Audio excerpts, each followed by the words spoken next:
The moment my stepfather Richard grabbed the microphone at my wedding reception, I knew something terrible was about to happen. The way he swayed slightly, his third whiskey sour clutched in his left hand, that smirk I'd seen 1,000 times before, it all screamed disaster. But nothing could have prepared me for what came next. I'm Millie Hatfield, I'm 29 years old, and what should have been the happiest day of my life turned into a nightmare that would ultimately lead to sweet, unexpected justice. Before I continue, please hit that like button and let me know in the comments where you're tuning in from and what time it is there. Thank you. Richard wasn't supposed to give a speech.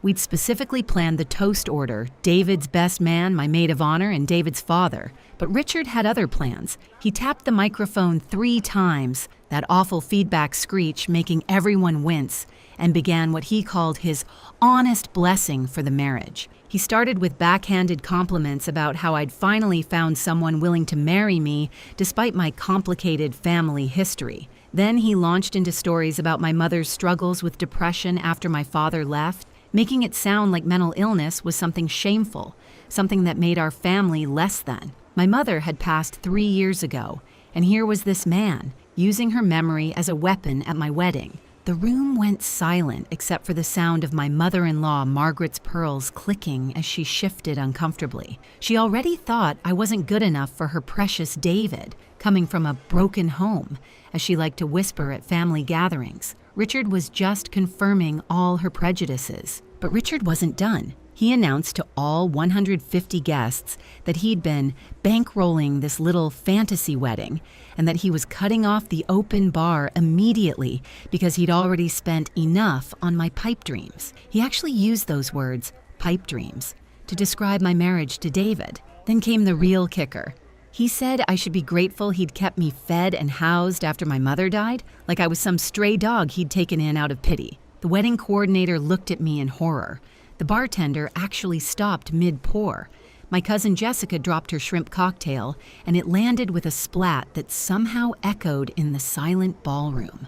I stood up slowly, my white dress rustling in the quiet. David reached for my hand, but I gently pulled away. I walked to the microphone where Richard stood, still smirking, probably expecting me to cry or plead. Instead, I smiled, the same smile I'd perfected during years of his condescension, took the microphone from his hand, and said simply that the reception was over and everyone was welcome to take home the centerpieces. Then I walked out, just walked right out of my own wedding reception, my train trailing behind me like a queen leaving court. David followed, of course, wonderful man that he is, but not before his groomsman Marcus accidentally knocked Richard's whiskey all over his rented tux. Marcus always did have perfect timing.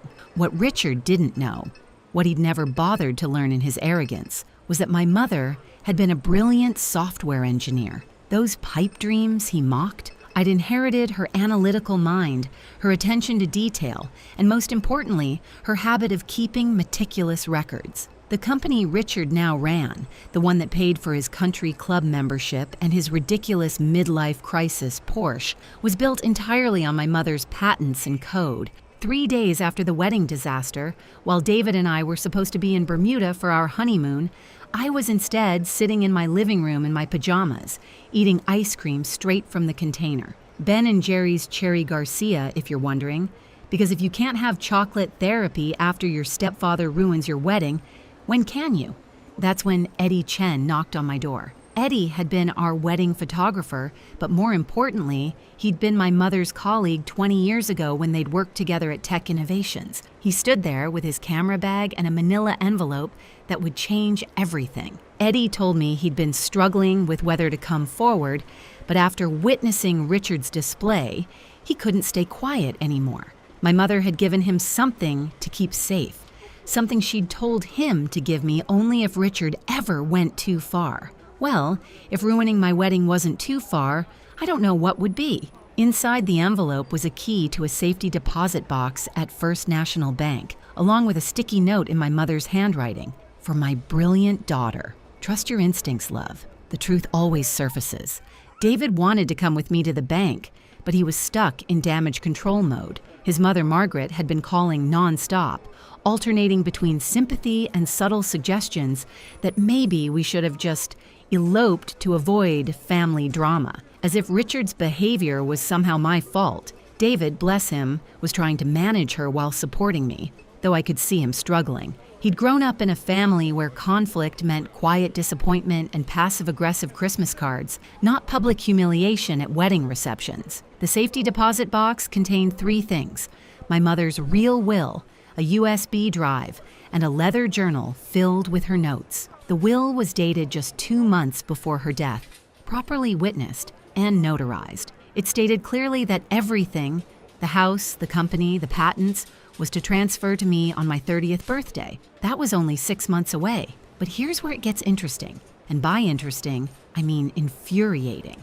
Richard had produced a different will after her death, one that left him in control of everything for Millie's benefit until I turned 35. His version was dated a week before she died, when she'd been heavily medicated in the hospital. I remembered that week. She could barely hold a pen, let alone sign legal documents. The USB drive contained something even more valuable: email correspondence between Richard and his lawyer discussing how to restructure the inheritance for maximum benefit. There were drafts of the fake will, discussions about which witnesses would be cooperative, and most damningly, Richard's own admission that my mother had never agreed to any of it. Richard's company, Hatfield Technologies, he'd even kept my mother's maiden name for the credibility, had grown from a small consulting firm to a multi-million-dollar operation, all based on her revolutionary AI algorithms. The patents she'd filed, the code she'd written during late nights while I did homework at the kitchen table, had become the backbone of supply chain management systems used by major corporations. And then there was Brittany. Oh, Brittany, Richard's girlfriend, who at 24 was 5 years younger than me, had been at the wedding wearing a dress that cost more than some people's cars. She'd actually tried to catch the bouquet, her acrylic nails gleaming like talons as she pushed past my college roommates. She'd been posting the whole disaster on Instagram, thinking she was so clever with her hashtags. Hashtag wedding drama, hashtag new money, hashtag trophy girlfriend life. The internet, as you might imagine, had not been kind to her in the comments. My phone had been buzzing constantly since the wedding. At first it was concerned relatives and friends, but by day 3, Richard had started calling. 1 call, then 5, then 15. By that evening, I had 31 missed calls from him. The voicemails progressed from angry demands that I apologize for making a scene, to slightly panicked requests to discuss the family business, to outright threatening legal action for defamation, as if repeating his own words could be defamation. Herbert Goldstein was 78 years old, technically retired, and absolutely thrilled to hear from me. He'd been my mother's lawyer before Richard convinced her to switch to his friend, who gave them a family discount. Herbert had never trusted Richard, and being proved right after all these years seemed to energize him more than his afternoon espresso. His office smelled like old books and peppermint, and his assistant was none other than Ashley Morrison, my high school's mean girl who used to make fun of my hand-me-down clothes. Karma has a sense of humor, because Ashley took one look at me, recognized me immediately, and said, "Oh, thank God you're here. We've been waiting for you to figure it out.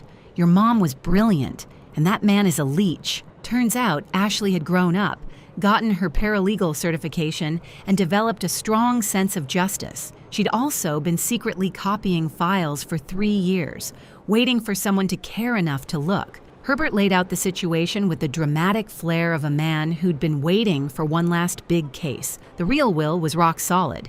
The fake one? Full of holes. The witnesses Richard had used included his golf buddy who'd been in Florida that week and a notary whose license had expired 2 years before the supposed signing. It was sloppy, arrogant work. Exactly what you'd expect from Richard. But we had a problem. Richard had already transferred most of the liquid assets into company investments, and the house had been refinanced twice. Getting everything back would require proving fraud, and that meant we needed more evidence. Herbert suggested we look into the company's contracts, particularly the big government deal Richard had been bragging about for months. If you're enjoying this wild ride, my friends, please take a moment to subscribe to the channel and leave a comment below. Your support truly means everything to me, and it helps other people find these stories too. Ashley had been doing some digging of her own.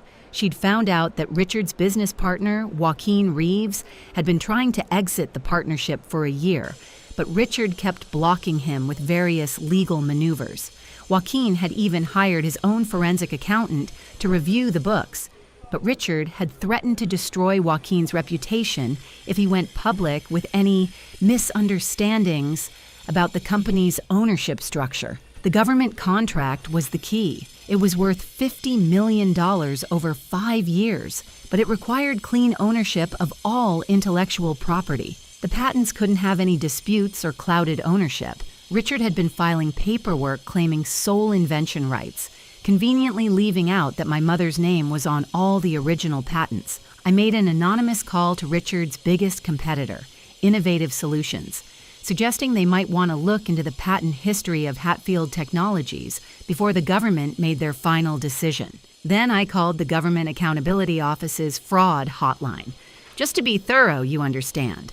The best part? Richard's paranoia was already in overdrive. According to my Aunt Sharon, Richard's own sister, who'd always been kind to me despite her brother, he'd installed new security cameras at the office, hired a private investigator to follow me, and started accusing employees of being spies. He'd even fired his longtime secretary because she'd asked about discrepancies in the patent documentation. Meanwhile, Brittany was living her best life, completely oblivious to the storm brewing. She'd posted photos from her spa weekend, her shopping spree at Neiman Marcus, and her new Tesla, all captioned with gems like CEO's girlfriend perks and building an empire. The woman couldn't spell entrepreneur, but was already calling herself one on LinkedIn. Herbert's assistant Ashley turned out to be a social media genius. She'd been screenshotting everything, creating a digital trail of Richard and Brittany's spending sprees, while the company was technically in financial distress. Every purchase made with company funds, every business dinner at five-star restaurants with no actual business conducted, every luxury vacation written off as a corporate retreat, Ashley had receipts for all of it. The universe has a sense of timing. I'll give it that. The very morning I learned about the government contract's requirements, Richard posted on LinkedIn about taking Hatfield Technologies to the next level, with a photo of himself standing in front of my mother's portrait in the office lobby.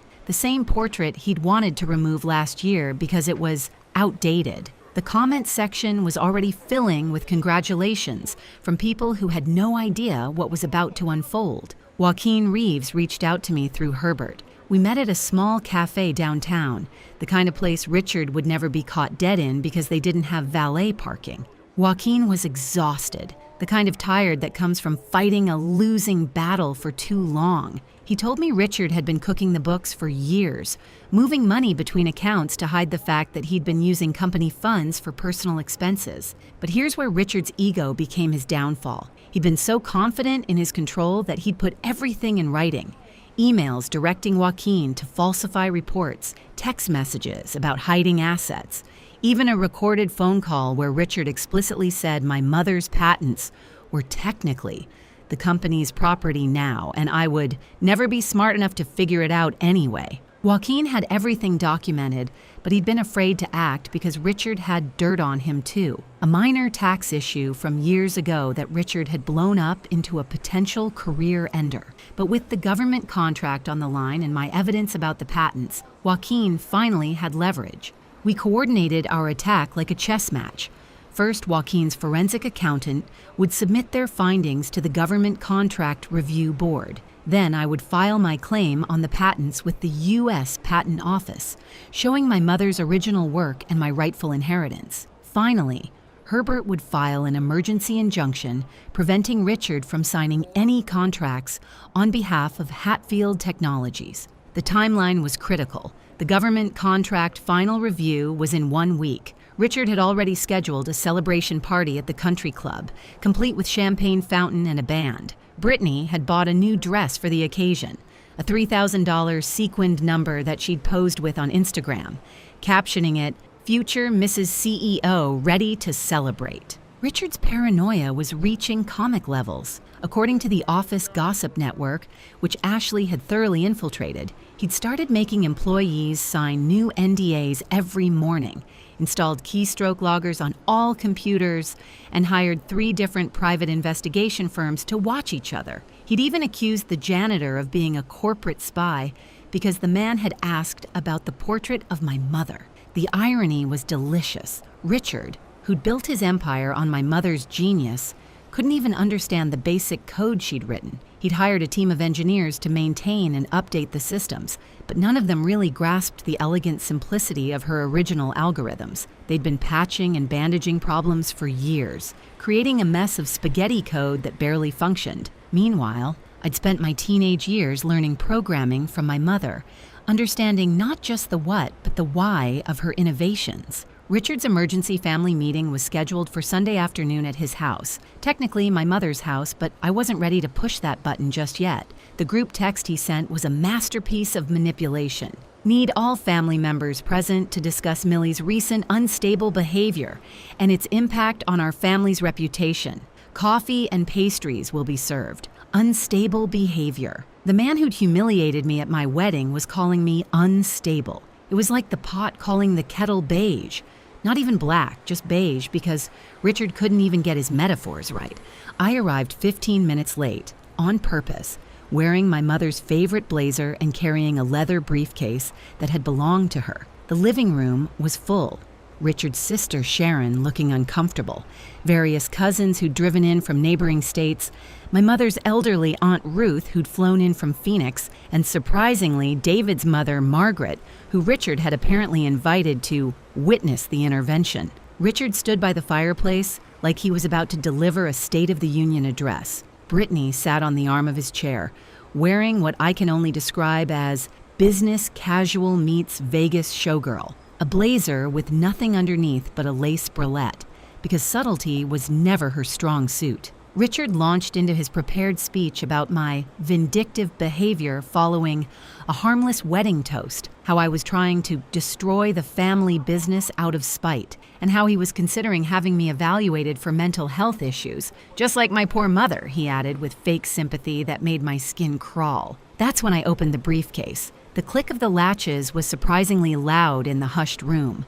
I pulled out copies of everything: the real will, the forged documents, the email evidence, the patent records, and a special surprise, Richard's tax returns showing he'd been claiming my mother's patents as his own inventions for tax breaks. But the real showstopper was what I'd discovered just that morning. Richard hadn't just stolen from me.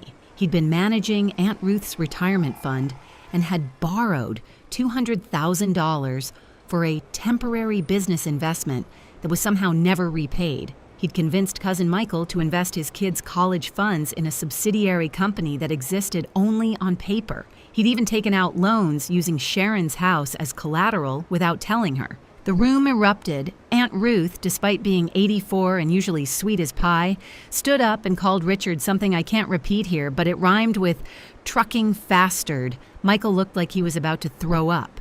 Sharon went pale, then red, then a concerning shade of purple. My cousin Todd, bless his millennial heart, was live tweeting the entire meltdown. His commentary included gems like, "Uncle Dick just got exposed harder than my freshman year Facebook photos," and Auntie Millie came with receipts like a CVS shopping trip. The tweets went viral within hours, but we didn't know that yet. Richard tried to regain control, shouting about family loyalty and how I was twisting everything. That's when Brittany, sweet, vapid Brittany, made her fatal error. She laughed and said, "Come on, Rich. Just pay them off like you did with that accountant last year." The silence that followed was deafening. Even Todd stopped typing. Richard turned to Brittany with a look of pure panic. She, realizing her mistake, tried to backtrack. "I mean, the accountant you helped with his mortgage, as a gift from the company." Aunt Sharon, finding her voice, asked very quietly which accountant and why they needed to be paid off. Richard's stammering non-answer told everyone everything they needed to know. David's mother, Margaret, who'd been silent this whole time, stood up and walked over to me. I expected another lecture about bringing drama to her family. Instead, she said, "Millie, dear, I owe you an apology. I've misjudged everything. This man is a criminal, and you've shown more grace than I would have." Then she turned to Richard and added, "You disgust me." That performance at the wedding wasn't about Millie. It was about you being a pathetic, insecure little man who couldn't stand to see someone else happy. Coming from Margaret, who usually expressed strong emotions by slightly pursing her lips, this was the equivalent of a nuclear bomb. Monday morning arrived like Christmas, if Christmas involved schadenfreude and legal documents. At 9 a.m. sharp, the Government Accountability Office announced they were suspending the contract review, pending an investigation into credible allegations of intellectual property fraud. By 9:30, Richard's company email had blown up with panicked messages from investors. Joaquin, finally free to act, filed his lawsuit at 10 a.m. He didn't just want out of the partnership.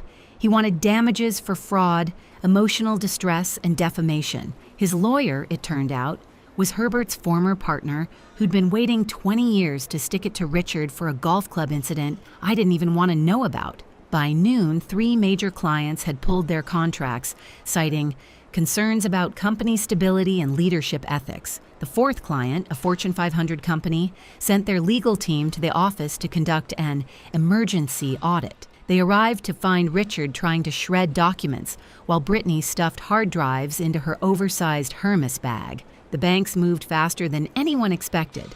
The loans Richard had taken out using the patents as collateral were suddenly a problem, since the patent's ownership was in dispute. First National froze the company accounts. Commerce Bank called in their credit line. Even the company credit cards stopped working, which Brittany discovered when she tried to pay for her lunch at the country club and had to call a friend to bail her out. The house of cards was collapsing, and Richard was standing in the middle of it, still trying to convince everyone it was just a misunderstanding. He called an emergency board meeting, forgetting that half the board members were my mother's former colleagues who'd been keeping quiet out of respect for her memory. They were done being quiet. The afternoon brought my favorite moment of the entire saga. Brittany, realizing the gravy train had derailed, tried to salvage something from the wreckage. She went to Richard's office to grab her jewelry from the safe, jewelry he'd bought with company funds and written off as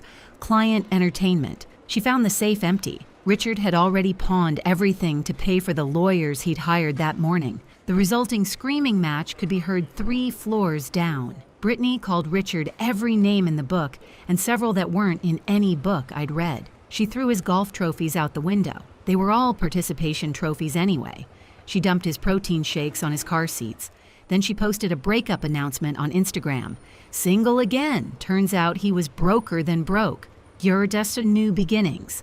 And he sugar daddy wanted. No, not my circus, not my monkeys. Richard's country club membership was revoked by 5 p.m. Apparently, bouncing a $50,000 event deposit check is frowned upon in those circles. His golf buddies, the same ones who'd laughed at his wedding toast, suddenly didn't know him. The club president actually called me to apologize for any distress their former member had caused, which was code for, please don't sue us. We had no idea he was using stolen money. That evening, the local news picked up Todd's tweets.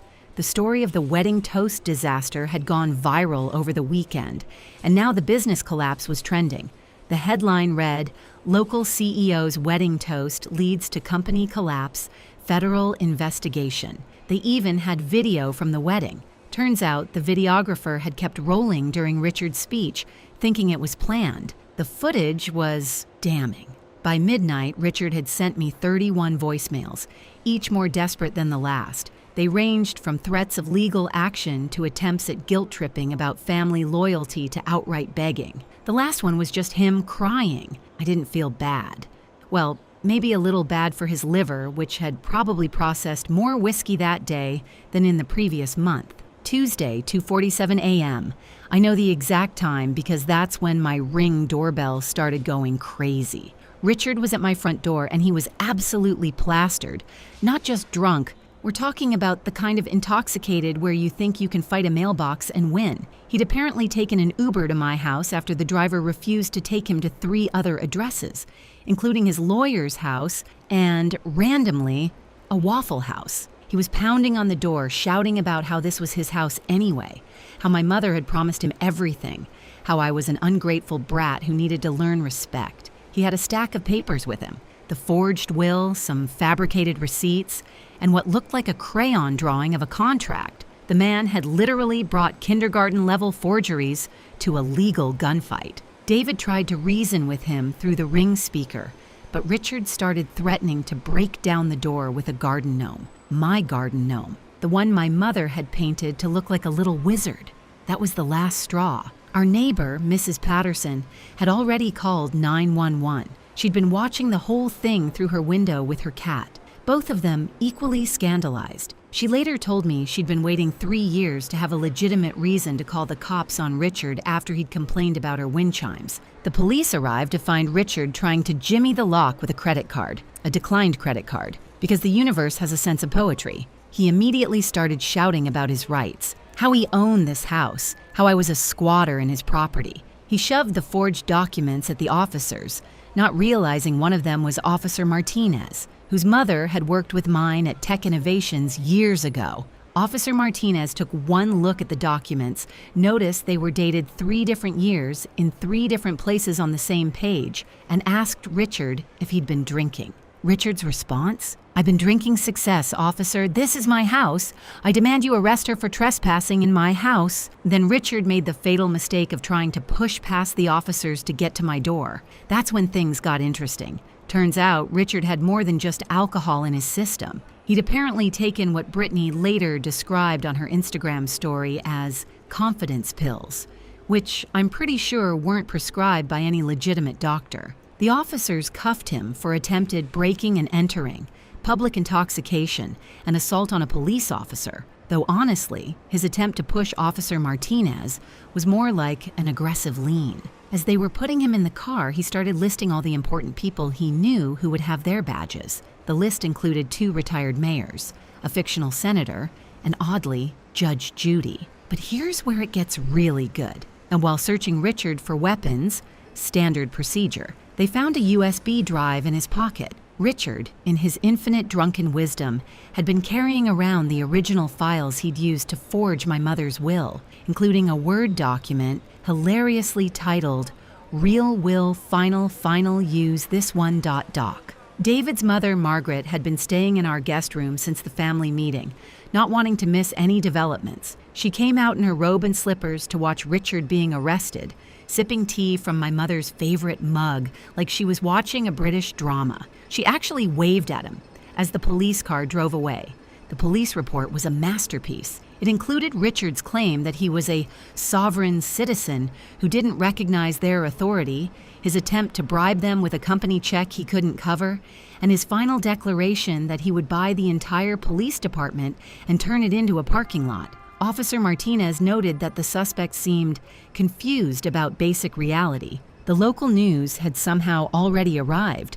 Mrs. Patterson might have called them, though she denies it while smiling. The footage of Richard being led away in handcuffs, still shouting about his rights and his house, would become what the internet calls an instant classic. Someone set it to circus music and it got 2 million views on TikTok. The courtroom was packed. 3 weeks after his arrest, Richard faced a judge who happened to be the Honorable Patricia Winters, a woman who'd gone to law school with my mother and had 0 tolerance for document fraud. Richard's lawyer, the 3rd one he'd hired after the first 2 quit, looked like he'd rather be anywhere else, possibly including active volcano. The criminal charges were just the appetizer. The main course was the civil case, where Herbert absolutely destroyed Richard's defense. Every forged document was examined, every fraudulent transfer exposed, every lie unraveled. Richard tried to claim he'd been protecting my interests, that my mother had verbally agreed to everything.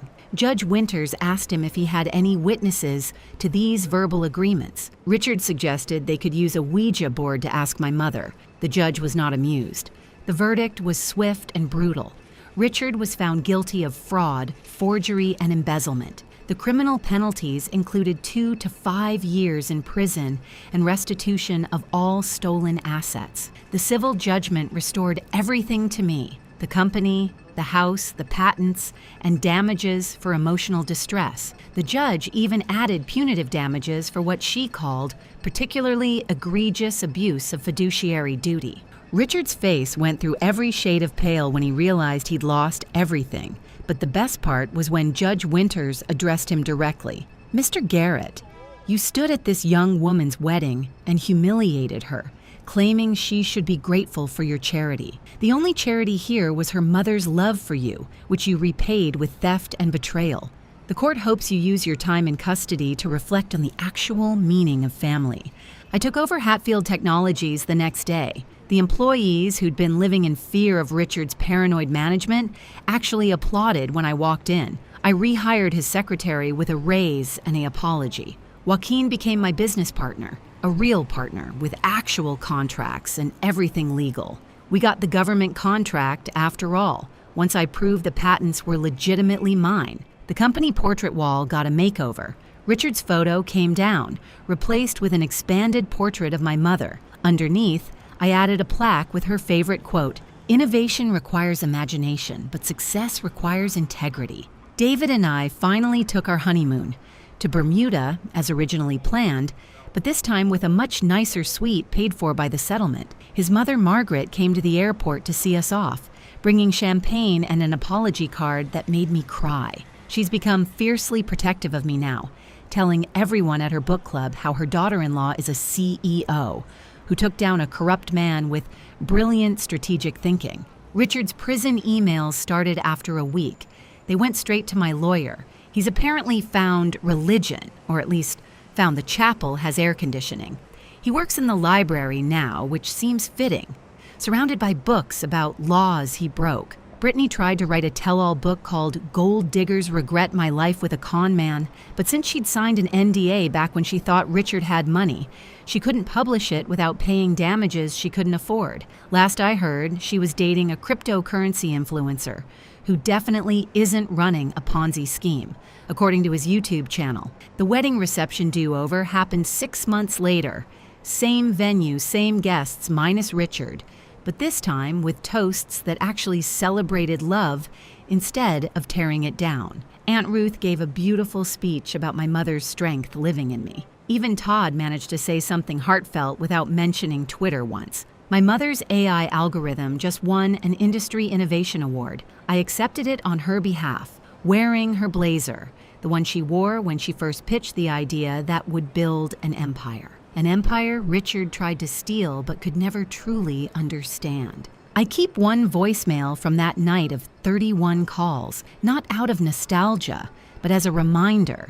In it, Richard says, "I'll never be half the business person he is." He was right. I'm twice the person he ever was because I learned from the best. My mother didn't just leave me patents and code. She left me the knowledge that true success isn't about taking from others, but building something that lasts. The company is thriving. The house is peaceful. The wizard garden gnome stands guard by the front door, unbroken and unbowed, just like the women who painted it and the daughter who inherited her strength.